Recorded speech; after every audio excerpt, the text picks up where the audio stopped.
स्वागत है आपका एसजी एकेडमी ऑफ इंग्लिश पर। हमेशा की तरह द हिंदू की एक और न्यूज रिपोर्ट लेकर मैं आपके सामने आ गया हूं। आपको सिखाऊंगा कि इंग्लिश से हिंदी कैसे बनाते हैं, सेंटेंसेस को ब्रेक डाउन करूंगा, सब्जेक्ट कहाँ है, वर्ब कहाँ है, ऑब्जेक्ट कहाँ है। आप अपने ग्रामर, वोकैबुलरी, रीडिंग कॉम्प्रिहेंशन हर एक चीज पर काम करेंगे इस वीडियो को देखकर। तो आज हमने ली है एक इकोनॉमिक रिपोर्ट। रुपी क्रॉस कर गया है 94 के मार्क को डॉलर के अगेंस्ट। तो शुरू करते हैं, हेडलाइन पढ़ते हैं। रुपी फॉल्स, मतलब जो इंडियन रुपी है वो फॉल कर रहा है। 23 पैसे, 23 पैसे गिर गया। टू क्रॉस, और क्रॉस कर गया 94 को, वो भी किसके बावजूद? Despite RBI intervention. आरबीआई के इंटरवेंशन यानी हस्तक्षेप के बावजूद। आरबीआई के इंटरवेंशन से आप क्या समझेंगे? जब इंडियन रुपी अपनी वैल्यू को लूज करता है, मतलब डॉलर महंगा होने लगता है कि ज्यादा रुपए देकर आपको $1 मिलेगा, तो क्या होता है? आरबीआई यूएस डॉलर्स को सेल कर देता है अपने रिजर्व्स में से। क्या करने के लिए? ताकि रुपी की वैल्यू को स्टेबलाइज किया जा सके, वो ज्यादा ही डाउन ना जाए वैल्यू में।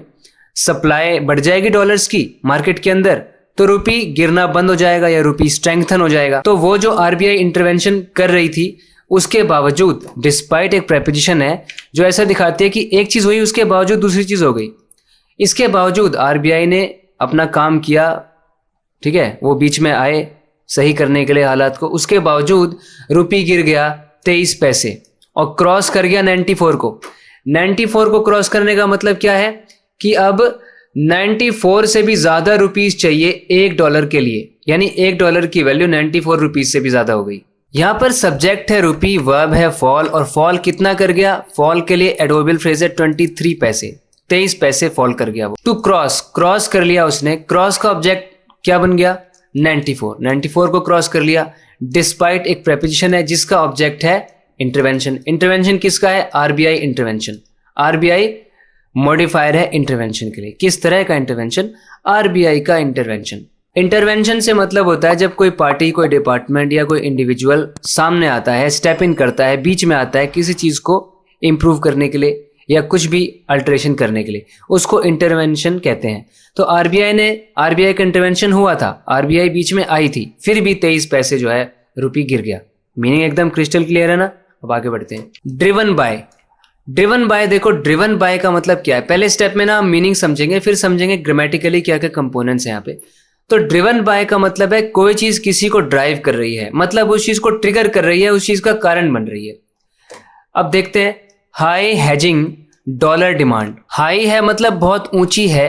हेजिंग, हेजिंग का मतलब पता क्या होता है? अगर आपको ऐसा लग रहा है ना कि रुपए की वैल्यू डाउन जा रही है, तो आप डॉलर खरीद लेते हो कि भाई डॉलर की वैल्यू तो ऊपर जा रही है, तो फ्यूचर में जब आपके पास डॉलर होंगे तो डॉलर की वैल्यू ज्यादा बढ़ी है, रुपए की वैल्यू कम होती जा रही है, तो आप ऐसे में ना डॉलर खरीद लेते हो। इसी को हेजिंग बोलते हैं। तो ये जो डॉलर खरीदने की ऊंची डिमांड है ना, इसकी वजह से हो रहा है, एक तो इसकी वजह से ड्राइव हो रही है कोई चीज। एंड अ ब्रॉडर, यानी और भी बड़ा शिफ्ट हो गया है टूवर्ड, किसकी तरफ? यानी झुकाव हो गया है, किसी चीज की तरफ मोड़ हो गया है, सेफ हेवन एसेट्स की तरफ। यानी लोगों का झुकाव किसकी तरफ हो गया है? सेफ हेवन एसेट्स की तरफ। एसेट्स क्या होते हैं? कोई भी आपकी संपत्ति जो लॉन्ग टर्म में आपको फायदा देती है। सेफ हेवन एसेट्स कौन सी एसेट्स होती है? वो एसेट्स जिनकी ना गारंटी होती है कि वो बहुत लंबा चलेंगी और उसमें आपको सेफ्टी महसूस होती है।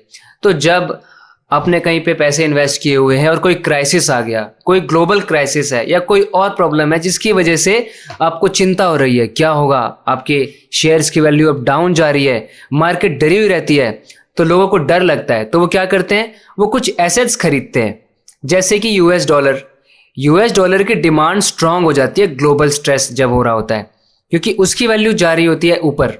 तो यूएस डॉलर एक सेफ हेवन एसेट है। वैसे ही गोल्ड भी एक सेफ हेवन एसेट है कि और चीजें बेशक डाउन जाए, गोल्ड तो ऊपर ही जाएगा, तो ऐसे में वो गोल्ड खरीद लेंगे। तो ऐसी एसेट्स को सेफ हेवन एसेट्स बोलते हैं। तो एक तो डॉलर की डिमांड बढ़ रही है, ऊपर से ऐसी सेफ हेवन एसेट्स की तरफ झुकाव भी और बढ़ रहा है, ब्रॉड हो रहा है, और भी ज्यादा हो रहा है झुकाव, ठीक है। इसकी वजह से द इंडियन रुपी जो है ऑन थर्सडे, गुरुवार को, वीकेंड और भी कमजोर पड़ गया पास्ट द 94 लेवल। मतलब 94 का जो लेवल है ना, कि देखो 90 रुपये में $1 मिल जाए, 92 रुपये में $1 मिल जाए, ऐसे ऐसे वैल्यू गिरते गिरते अब 94 रुपये में $1 मिलेगा। इतनी रुपये की वैल्यू कम हो चुकी है। अगर आप ज़्यादा रुपए खर्च करके कम डॉलर ले पाते हो, मतलब रुपये की वैल्यू नीचे चली गई ना, डिप्रिशिएट हो गया वो, ठीक है, रुपये डिप्रिशिएट हो गया, तो यहाँ पे नीचे चली गई और उसने क्रॉस कर दिया, पास्ट यहाँ पर है कि उसके भी पार चली गई, 94 का जो लेवल है, ये जो स्तर है, इसके पार चली गई अगेंस्ट द यूएस डॉलर। मतलब यूएस से जब हम कंपेयर कर रहे हैं कि 92 में 1 रुपी, 92 रुपीज़ में $1 मिल रहा है, फिर 93 में 1 मिल रहा है, अब 94 में 1 मिल रहा है, तो आप ये कंपैरिजन यूएस के साथ करो। यूएस के अगेंस्ट जब आप रुपी को रख रहे हो तो इसकी वैल्यू 94 के लेवल को भी पार कर गई। आशा है आपको चीजें समझ में आ रही है। तो यहाँ पे ड्रिवन जो पास्ट पार्टिसिपल है, आप किसी चीज को ड्राइव करते हो, इसका एक मतलब होता है कि आप उस चीज का कारण बनते हो, आप उस चीज को लेकर जा रहे हो, ठीक है। यहाँ पर कौन किसको ड्राइव कर रहा है, यहाँ पे देखो सब्जेक्ट क्या है, द इंडियन रुपी, इस इंडियन रुपी को ड्राइव कर रहा है, ठीक है। कौन ड्राइव कर रहा है, देखो पहले तो सब्जेक्ट यहाँ पर इंडियन रुपी है, आपको ये समझ में आ जाना चाहिए। सेंटेंस का मेन सब्जेक्ट है इंडियन रुपी, और इसने किया क्या, वर्ब क्या है, वीकन, ये वीक हो गया, ठीक है, गिर गया, नीचे हो गया, कमजोर हो गया। और कब हो गया उसको बताने के लिए बस एडवर्बियल फ्रेज ऑफ टाइम आ गया, थर्सडे को हुआ। और वीकन कितना किया इसने, ये बताने के लिए आगे एडवर्ब आया, पास्ट द 94 लेवल, 94 लेवल के भी आगे चला गया। पास्ट यहाँ पे प्रेपोजिशन है और इसका ऑब्जेक्ट है 94 वाला लेवल। और ये किसके अगेंस्ट में है लेवल, लेवल को डिस्क्राइब किया इस फ्रेज ने, against the US dollar. US dollar के अगेंस्ट में जब आप लेवल देख रहे हो ना 94 का लेवल, उसको पार करके वीक हो गया इंडियन रुपी। अब जब इंडियन रुपी वीक हुआ तो इंडियन रुपी को ड्राइव कौन कर रहा था, या उसके वीक होने की जो प्रोसेस है, जो आउटकम है, इस आउटकम को कौन ड्राइव कर रहा था, किसकी वजह से हो रहा था ये, तो ये हाई हेजिंग डॉलर डिमांड की वजह से हो रहा था। अभी मैंने आपको इसका मीनिंग समझाया है। यहाँ पे बाय प्रेपोजिशन का ऑब्जेक्ट है डिमांड, डिमांड किसकी है, डॉलर की है, डॉलर नाउन मॉडिफायर हो गया डिमांड के लिए। और ये कैसी है, हेजिंग है, जेरेंट फॉर्म में मॉडिफायर है डॉलर के लिए कि hedging dollar demand. Dollar demand कैसी है, हेजिंग है, वो हेज हो रही है, बढ़ रही है, ठीक है, हाई है, बहुत ऊंची है, हेजिंग डॉलर डिमांड है। हेजिंग मतलब वही डॉलर लोग ज़्यादा खरीद रहे हैं ताकि फ्यूचर में डॉलर से उनको, ठीक है, पैसा मिल जाए, रुपये की वैल्यू डाउन जा रही है। तो एक तो इस हाई हेजिंग डॉलर डिमांड की वजह से, और दूसरा एंड लगा के बाय का दूसरा ऑब्जेक्ट जोड़ा गया है अब ब्रॉडर शिफ्ट की वजह से, यानी एक शिफ्ट हो रहा है। शिफ्ट कैसा हो रहा है, ब्रॉडर, ब्रॉड का कंपैरेटिव डिग्री है ब्रॉडर। और ये शिफ्ट किसकी तरफ है, ये बताया टूवर्ड प्रेपोजिशन ने, एसेट्स की तरफ है। ये एसेट्स कैसी है, कंपाउंड मॉडिफायर इसके लिए आ गया, सेफ हेवन एसेट्स हैं, ठीक है। एज क्रूड ऑयल प्राइसेस रोज, जैसे ही कच्चे तेल की कीमतें बढ़ी, ऊंची गई, ओवर $100 अ बैरल, यानी $100 में एक बैरल से भी ऊपर की कीमत हो गई, यानी $100 से भी ज्यादा डॉलर खर्च करने पड़ेंगे आपको एक कच्चे तेल का बैरल खरीदने के लिए। ओइंग टू, किसकी वजह से, ओइंग टू बताएगा किसकी वजह से, uncertainties around the West Asia conflict. ये जो पश्चिम एशिया में संघर्ष चल रहा है, वॉर चल रहा है, इसके अराउंड, इसके आसपास अनसर्टेनिटीज बनी हुई है, अनसर्टेनिटीज बनी हुई है मतलब अनिश्चितता बनी हुई है, क्या होगा क्या नहीं होगा, वॉर रुकेगा या नहीं रुकेगा, क्या होगा और नुकसान होगा, और प्राइसेस डाउन जाएंगे या स्टेबलाइज हो जाएंगी चीजें, ये अनसर्टेनिटीज बनी हुई है इस वेस्ट एशिया कॉन्फ्लिक्ट के अराउंड। इसकी वजह से क्रूड ऑयल का प्राइस और भी ज्यादा जो है बढ़ गया है। इंडिया को बहुत सारा क्रूड ऑयल इंपोर्ट भी करना पड़ता है। तो फिर क्या हुआ, the rupee came under pressure, rupee pressure में आ गया, रुपी के ऊपर दबाव आ गया, एंड फेल 23 पैसा, और ये 23 पैसे गिर गया, और गिर के कहां चला गया, टू 94.01 अगेंस्ट द डॉलर। फिर से डॉलर के साथ ही हम इसको रख के देख रहे हैं, फ्रॉम इट्स प्रीवियस क्लोज, पिछली बार जब ये क्लोज हुआ ना, पिछली बार जब ये क्लोज हुआ था, पिछली बार की लास्ट की कीमत इसकी क्या थी, क्या वैल्यू थी, of 93.78 in the spot market. Spot market में, स्पॉट मार्केट क्या होता है, जहां पे आप कोई भी प्रोडक्ट्स, कोई भी कमोडिटीज जो खरीद रहे होते हैं वो उसकी इमीडिएट डिलीवरी होती है। तो स्पॉट मार्केट में जो पहले उसका जो क्लोज था वो 93.78 था, उससे भी वो और ऊपर चला गया, 94.01 हो गया। मतलब पहले 93.78 रुपीज का $1 था, अब 94.01 का $1 है। मतलब रुपए की वैल्यू और डाउन चली गई। कितना डाउन चली गई, यहां से आप मैथ करो, ठीक है। 93.78 से 94.01 चली गई, मतलब 23 पैसे। 78 से 100 तक जाओ, 22 और एक इधर है 23, यानी 23 पैसे और गिर गई इसकी वैल्यू। इसमें कंफ्यूज मत होना कि नंबर 93 से 94 हो गया, नंबर बड़ा हो गया। नंबर बड़ा हो गया लेकिन वैल्यू गिर गई इसकी। क्यों? क्योंकि रुपए का नंबर बड़े होने का मतलब है कि अब ज्यादा रुपए चाहिए $1 खरीदने के लिए। पहले कम रुपयों में $1 आ जाता था, अब और ज्यादा रुपयों में $1 आ रहा है, मतलब रुपए की कीमत कम हो गई है। 24 पैसे। एज रिफ्लेक्टेड, जैसा कि ये रिफ्लेक्ट हुआ था, जैसा कि ये दिखाई दिया था in the clearing corporation of India platform. ये एक इंस्टीट्यूशन है जो क्लियरिंग और सेटलमेंट को हैंडल करता है, ठीक है। ये इंश्योर करता है कि सब कुछ सेफली हो रहा है, कुछ गड़बड़ी नहीं हो रही है, कुछ प्रॉब्लम नहीं हो रही है। जैसे कि बैंक्स वगैरह जब आपस में कुछ लेन देन करते हैं, डॉलर खरीदते बेचते हैं, तो CCIL प्लेटफॉर्म के ऊपर इनकी जो ट्रांजैक्शन है इसका रिकॉर्ड जाता है, और CCIL ये इंश्योर करता है कि ढंग से सब कुछ हो रहा है, पेमेंट सही से हो रही है, डिलीवरी सही से की जा रही है डॉलर्स की, ठीक है। ये एक एग्जाम्पल के तौर पे मैं आपको बता रहा हूँ। तो clearing corporation of India platform में जैसा कि रिफ्लेक्टेड है, ऐसा हुआ है। यहाँ पर एज एक कंजंक्शन है जो कि सबऑर्डिनेट क्लॉज को शुरू कर रहा है। Crude oil subject prices, verb, sorry मैं क्या बोल रहा हूँ, क्रूड ऑयल प्राइजेस, ये पूरा सब्जेक्ट है क्रूड ऑयल प्राइजेस, और वर्ब है रोज, ये बढ़ गए।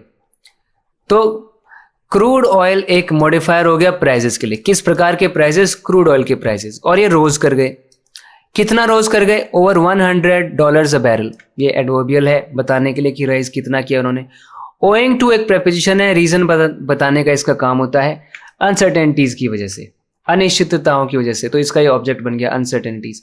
ये अनसर्टेनिटीज कहाँ है? अराउंड ने बताया, वेस्ट एशिया कॉन्फ्लिक्ट के अराउंड है। अराउंड का ऑब्जेक्ट है कॉन्फ्लिक्ट। कॉन्फ्लिक्ट कैसा? वेस्ट एशिया का। अब दूसरा क्लॉज आ गया यहाँ पे जिसमें सब्जेक्ट है रूपी, वर्ब है came under pressure, conjunction and. एक तो वो केम अंडर प्रेशर किया और उसने रूपी ने क्या किया? फॉल कर गया। वो कितना फॉल कर गया उसको बताएगा, 23 पैसा फॉल कर गया वो। और फॉल करके कहाँ पहुंच गया? रेसिपिएंट दिखाने की नहीं, डेस्टिनेशन दिखाने की। रेसिपिएंट दिखाने की भी प्रेपोजिशन टू होती है, यहाँ पे डेस्टिनेशन है कि वो गिर के कहाँ पहुंच गया, तो टू ने बताया 94.01 पे पहुंच गया। और ये किसके अगेंस्ट में है? अगेंस्ट प्रेपोजिशन ने बताया अगेंस्ट द डॉलर है। और कहाँ से, ओरिजिन कहाँ था, कहाँ से गिरा ये, तो ये फ्रॉम बताएगी, अपने प्रीवियस क्लोज से गिरा था ये। और ये क्लोज किसका था? 93.78 का था। ये कहाँ पे था? इन द स्पॉट मार्केट में था। और ये कैसे पता आपको? एज इट इज रिफ्लेक्टेड, तो ये शॉर्ट फॉर्म में लिख दिया एज रिफ्लेक्टेड। जैसा कि रिफ्लेक्टेड है, कहाँ पे रिफ्लेक्टेड है? Adverbial phrase of place, in the clearing corporation of India platform. This is the rupees fall, ये रुपए की गिरावट है, for the 4th consecutive session. Consecutive मतलब लगातार हो रहा है, ये लगातार चौथा सेशन आया है ये, जिसमें लगातार हम रुपये की गिरावट देख रहे हैं। इट्स लॉन्गेस्ट लूजिंग स्ट्रीक, सबसे लंबा लूजिंग स्ट्रीक है ये, एनालिस्ट्स का ये कहना है। ये एनालिस्ट्स ने कहा कि लॉन्गेस्ट लूजिंग स्ट्रीक है ये। लूजिंग स्ट्रीक, विनिंग स्ट्रीक, मतलब जब कोई सीरीज है ना, विक्ट्री पे विक्ट्री हो रही है तो उसको आप बोलेंगे विनिंग स्ट्रीक। वैसे ही आप हार रहे हो, बार बार हार रहे हो, बार बार, या बार बार नीचे जा रहे हो, तो वो आपका लूजिंग स्ट्रीक है, ठीक है। कोई किसी की किस्मत बार बार चमक रही है, बार बार किस्मत की चीज हो रही है उसके साथ, तो वो उसका क्या है? स्ट्रीक ऑफ लक है। तो ऐसे स्ट्रीक का यूज होता है। तो ये लॉन्गेस्ट लूजिंग स्ट्रीक है, मतलब इतना ज्यादा कंसेक्यूटिवली बार बार लगातार ये नहीं लूज कर रहा था पहले। यहाँ पे सब्जेक्ट है दिस, वर्ब है इज, सब्जेक्ट है दिस, वर्ब है इज, कितना सही है ना। और रुपी का, रुपी पॉजेसिव नाउन बना दिया हमने इसको कि रुपए का फॉल है, रुपए का फॉल है। और ये फॉल आगे बता रहा है कैसे फॉल को मॉडिफाई कर रहा है कि for the 4th consecutive session का फॉल है ये, चौथी बार। कंसेक्यूटिव का मतलब, कंसेक्यूटिव मतलब एक के बाद एक, इस तरीके से आपको कंसेक्यूटिव यूज करना है। इस सेशन के आगे ये एक अपोजिटिव है जो सेशन को डिफाइन कर रहा है। क्या है ये सेशन? ये सेशन क्या है? अपना लॉन्गेस्ट लूजिंग स्ट्रीक है ये। इट्स किसके लिए आया है? रुपी के लिए। रुपी का लॉन्गेस्ट लूजिंग स्ट्रीक है, ये बात एनालिस्ट ने कही। एनालिस्ट कौन होते हैं? जो मार्केट को ट्रैक कर रहे होते हैं, सब डेटा को चेक कर रहे होते हैं, असेस कर रहे होते हैं, उसके हिसाब से वो अपना प्रेडिक्शंस देते हैं। दिलीप परमार, जो कि कौन है? सीनियर रिसर्च एनालिस्ट है। मतलब senior research analyst. Senior research analyst कौन हुआ? जो अलग अलग तरह की मार्केट्स को एनालाइज करते रहते हैं, ट्रैक करते रहते हैं, प्रिडिक्शन देते हैं, वो हो गए सीनियर रिसर्च एनालिस्ट। रिसर्च करते हैं वो। ये कहाँ के हैं? HDFC सिक्योरिटीज के हैं। इन्होंने कहा, क्या कहा? सेंट्रल बैंक इंटरवेंशंस की, जो सेंट्रल बैंक के इंटरवेंशंस हैं उनका जो हस्तक्षेप है, जो वो बीच में आए थे, फेल्ड। उनकी इंटरवेंशंस जो है, उनका जो इन्वॉल्वमेंट या एंगेजमेंट है वो फेल हो गया, विफल हो गया। क्या करने में फेल हो गया? To arrest the slide, slide को अरेस्ट करने में। यहाँ पे देखो, स्लाइड का मतलब गिरावट है, स्लाइड मतलब फिसल के नीचे जाना। तो फिसल रहा था ना, ये रुपी फिसल रहा है, नीचे जा रही है इसकी वैल्यू। इसको अरेस्ट करने में वो फेल हो गए, इसको पकड़ नहीं पाए, इसको रोक नहीं पाए। एज अ साइमल्टेनियस रैली, क्योंकि साइमल्टेनियस मतलब जब दो चीजें लगातार हो रही होती हैं तो हम बोलते हैं ना कुछ साइमल्टेनियसली हो रही है। तो एक रैली हमें दिख रही थी, रैली मतलब फिर से वो बढ़ोतरी दिख रही थी, ऊंचाई हो रही थी किसी चीज में। किस में हो रही थी? इन क्रूड ऑयल, कच्चे तेल के दामों में। एंड द US डॉलर, और US डॉलर और क्रूड ऑयल दोनों ऊपर जा रहे थे। एक्सर्टेड एडिशनल डाउनवर्ड प्रेशर, इन्होंने देखो एक्सर्ट किया एक एडिशनल यानी और भी आगे का डाउनवर्ड, नीचे का प्रेशर। मतलब ये कच्चे तेल और अमेरिकी डॉलर में एक साथ और दबाव डाला इन दोनों चीजों ने, एक साथ इन दोनों में तेजी आ गई। क्रूड ऑयल भी ऊपर, इसके दाम जाते जा रहे हैं, और US डॉलर भी और महंगा होता जा रहा है। देखो, एक्सर्ट का मतलब होता है किसी चीज को ना यूज करना। जैसे यहाँ पे प्रेशर एक्सर्ट किया है US डॉलर और क्रूड ऑयल ने, ठीक है। कोई अपने इन्फ्लुएंस को एक्सर्ट कर रहा है, मतलब अपने प्रभाव का इस्तेमाल कर रहा है। कोई चीज फोर्स को एक्सर्ट कर रही है, आप अपने एफर्ट को एक्सर्ट कर रहे हो, ऐसे एक्सर्ट का यूज होता है। With excessive speculation in the currency markets curbed by RBI's actions, RBI के एक्शंस के द्वारा क्या किया गया है? विद यहाँ पे प्रेपोजिशन बता रही है। एक्सेसिव मतलब जरूरत से ज्यादा, बहुत ज्यादा स्पेकुलेशन जो हो रहा था ना करेंसी मार्केट्स में, बहुत ज्यादा स्पेकुलेशन हो रहा था। स्पेकुलेशन का मतलब क्या है? कि लोग बस अंदाजे के हिसाब से या सेंटिमेंट की वजह से जो फैसले लेते हैं, बहुत ज्यादा खरीदते बेचते हैं सेंटिमेंट की वजह से। तो ये हो गया स्पेकुलेशन। स्पेकुलेशन हो रहा है करेंसी मार्केट्स में। इसको कर दिया कर्ब्ड। कर्ब्ड मतलब रोक दिया, कंट्रोल कर दिया, रोकथाम कर दी RBI ने। RBI के एक्शंस, RBI की कार्यवाही द्वारा जो ये कम हो गया ना, जो एक्सेसिव स्पेकुलेशन हो रहा था मार्केट्स में, वो तो अब कम हो गया है। तो अब क्या होगा? Rupee is likely to move, कि अब संभावना है कि रुपी मूव करेगा in tandem with fundamentals. In tandem, पहले आप यहाँ पे समझो, अगर एक चीज दूसरी चीज के साथ इन टेंडम है, इसका मतलब वो दोनों चीजें एक साथ चल रही है, इन टेंडम। पता है, अब जैसे ऑयल प्राइसेस और inflation are rising in tandem, अगर मैं कहता हूं तो मतलब ऑयल प्राइस और इन्फ्लेशन दोनों एक साथ बढ़ रहे हैं। इन टेंडम दो चीजें हो रही हैं, मतलब दोनों एक साथ हो रही हैं। तो किसके साथ होगा ये? रुपी किसके साथ मूव करेगा? अब फंडामेंटल्स के साथ मूव करेगा। इसलिए मूव नहीं करेगा कि किसी ने अचानक से बहुत ज्यादा खरीद लिया या बेच लिया, तो ये फंडामेंटल्स के साथ मूव करेगा। फंडामेंटल्स का मतलब क्या है? जो नॉर्मल ऑर्गेनिकली या नेचुरली किसी चीज में, किसी चीज के दाम में गिरावट या बढ़ोतरी होती है, वो उसे क्या कहते हैं कि वो सब फंडामेंटल्स है। कि इंटरेस्ट रेट घट रहे हैं, बढ़ रहे हैं, इन्फ्लेशन घट रहा है, बढ़ रहा है, ऑयल प्राइसेस घट रहे हैं, बढ़ रहे हैं, ये फंडामेंटल्स हैं। इन फंडामेंटल्स के साथ ही रुपी भी अब मूव करेगा, ना कि स्पेकुलेशन की वजह से। The fundamental factor behind rupees weakness, जो रुपी वीक हो रहा है ना, जो रुपी की गिरावट हो रही है, इसके पीछे का फंडामेंटल फैक्टर या इसके पीछे का मेन रीजन, असली वजह पता है क्या है? Is the rising current account deficit, बढ़ता हुआ करंट अकाउंट डेफिसिट है। करंट अकाउंट डेफिसिट पता है किसको बोलते हैं? जब एक इसका सीधा मतलब है आमदनी अठन्नी, आमदनी अठन्नी खर्चा रुपया, ठीक है। मतलब जब हमारा देश दूसरे देशों से सामान खरीद रहा है ज्यादा रुपयों का और बेच रहा है कम रुपयों का, मतलब एक्सपोर्ट्स की वैल्यू ज्यादा है, नहीं सॉरी, इंपोर्ट की वैल्यू ज्यादा है, एक्सपोर्ट की वैल्यू कम है, तो इसे कहते हैं करंट अकाउंट डेफिसिट। आप बेच रहे हो कम चीज, खरीद रहे हो ज्यादा चीज, ये होता है करंट अकाउंट डेफिसिट। ये राइज कर रहा है, ये बढ़ता जा रहा है। क्यों? Caused by high crude prices. High crude prices की वजह से इंडिया को बहुत क्रूड ऑयल इंपोर्ट करना पड़ता है, तो क्रूड प्राइसेस हाई हैं, कच्चे तेल के दाम बढ़े हुए हैं। एंड द सस्टेन्ड, एक चीज़ और है जो सस्टेन्ड है, मतलब बिल्कुल बनी हुई है, FPI आउटफ्लोज। अब ये FPI आउटफ्लोज क्या होता है? FPI की फुल फॉर्म है फॉरेन पोर्टफोलियो इन्वेस्टमेंट। हमारे देश के स्टॉक्स में या सामानों में, कंपनीज में इन्वेस्ट करते हैं फॉरेन के लोग भी, विदेश के लोग भी, वो होती है FPI। अब ये सस्टेन्ड FPI आउटफ्लो हो रहे हैं। आउटफ्लो का मतलब क्या है?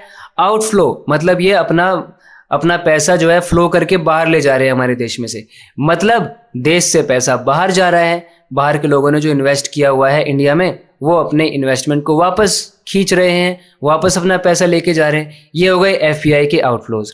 तो FPI के आउटफ्लोज की वजह से और करंट अकाउंट डेफिसिट के राइज करने की वजह से रुपी और वीक होता जा रहा है। ये फंडामेंटल फैक्टर है रुपी के वीकनेस का। आउटफ्लोज फ्रॉम इंडिया, ये बात किसने कही? VK Vijay Kumar, chief investment strategist, Geojit investments limited. So long as these factors remain the same, जब तक ये फैक्टर्स ऐसे ही बने रहेंगे ना, rupee will remain weak, rupee weak ही रहेगा। कि अगर करंट अकाउंट डेफिसिट राइज करता रहेगा और साथ ही साथ ये FPI के आउटफ्लोज भी होते रहेंगे, ये फैक्टर ऐसे ही बने रहेंगे, तो रुपी वीक ही रहेगा। And if crude price rises again, और अगर कच्चा तेल और ज़्यादा फिर से बढ़ गया due to escalation of the conflict, इस संघर्ष के एस्केलेशन की वजह से, इसमें आए हुए बढ़ोतरी की वजह से, जो वेस्ट एशिया में कॉन्फ्लिक्ट हो रहा है, रुपी विल डेप्रिशिएट फर्दर, तो रुपी की वैल्यू और नीचे जाएगी और डाउन जाएगी। ही एडेड, उन्होंने ये बात जोड़ी। The low of 93 rupees 50 paise to the dollar reached on March 30। ये जो लो है ना 93.50 डॉलर के अगेंस्ट में, ये March 30 पे रीच किया था इसने। Is unlikely to be reached in the near term since currency speculation in under check. किसी चीज के अंडर चेक होने का मतलब है आपने उस चीज को कंट्रोल कर दिया है या आपने उस चीज को रिड्यूस कर दिया है। करेंसी स्पेकुलेशन जो अभी हमने देखा था कि लोग सिर्फ अपना प्रॉफिट बनाने के लिए ट्रेडिंग करते हैं, सेंटिमेंट उनको बहुत इन्फ्लुएंस कर रहा होता है, वो होता है करेंसी स्पेकुलेशन। जब लोग सीधा सीधा देखते हैं ना भाई अभी तो फायदा होने वाला है, और अपना प्रॉफिट फटाफट बनाने के लिए वो बाय या सेल करते हैं करेंसीज को, वो होता है currency speculation. Rupee will move inversely in tune with crude prices. Inversely का मतलब है वो उधर जाएगा, वो उधर जाएगा, मतलब क्रूड प्राइस ऊपर जाएगा ना तो रुपी नीचे जाएगा। इस तरीके से रुपी मूव करने वाला है इन ट्यून विद, मतलब बिल्कुल एक साथ चलेगा क्रूड प्राइसेस के। क्रूड प्राइस ऊपर जाता जाएगा और रुपी नीचे जाता जाएगा, ये इनवर्सली का मतलब होता है। करंटली फिलहाल depreciation stands the risk of, depreciation को रिस्क है गेटिंग एग्रेवेटेड, कि एग्रेवेट हो सकता है यानी और भी बढ़ सकता है, डिप्रिशिएशन और ज़्यादा हो सकता है। डिप्रिशिएशन मतलब जो लूज हो रहा है वैल्यू का, जो रुपये की वैल्यू नीचे जाती जा रही है ना, इसी को डिप्रिशिएशन भी बोल रहे हैं। इसको तो अभी और भी रिस्क है कि अभी और एग्रेवेट हो सकता है और ज़्यादा बढ़ सकता है, हालात और बिगड़ सकते हैं।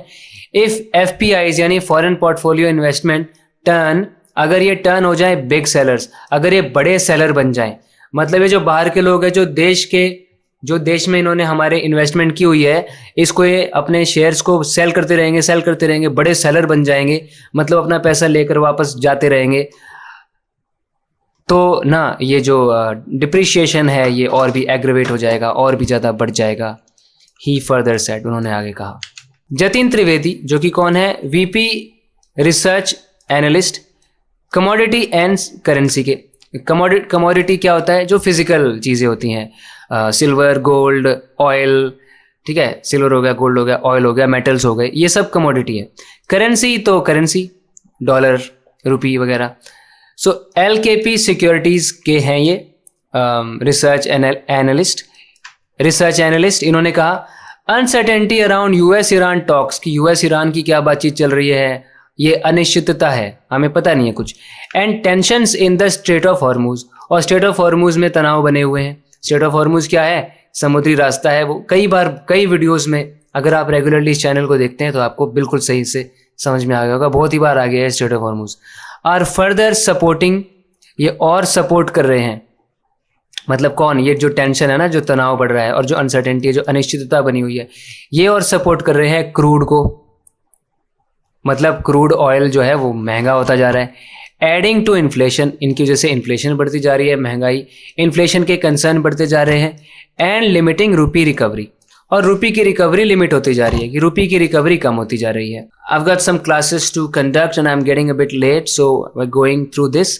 इसमें टर्म्स ज़्यादा है ना इस बार वाले में, तो इस टर्म्स में ज़्यादा टाइम लग रहा है, तो ग्रामर पे आज हमारा थोड़ा फोकस कम है, और क्योंकि टर्म्स इसमें ज़्यादा है तो कॉम्प्रिहेंशन पे फोकस इस बार हमारा ज़्यादा है। तो देखो, the dollar remain study, dollar तो स्टडी बना हुआ है, which is also capping any upside in the rupee. इसकी वजह से ना रूपी में कोई भी अपसाइड आने की गुंजाइश नहीं बनी हुई है। ये ना इसने कैप कर रखा है, यानी रोक रखा है, रोक लगा रखी है किसी भी तरह के कि कोई अपसाइड आ जाए, कोई बढ़ोतरी हो जाए रूपी में, उसको ना कैप कर रखा है इस डॉलर के स्टडी रहने ने। डॉलर बिल्कुल स्टेबल बना हुआ है, बिल्कुल फॉल नहीं कर रहा है, तो इसने लिमिट कर दिया है, कैप कर दिया है अपसाइड को, यानी कि ऊपर जाने को, अपवर्ड मूवमेंट को, पैसे के अपवर्ड मूवमेंट को।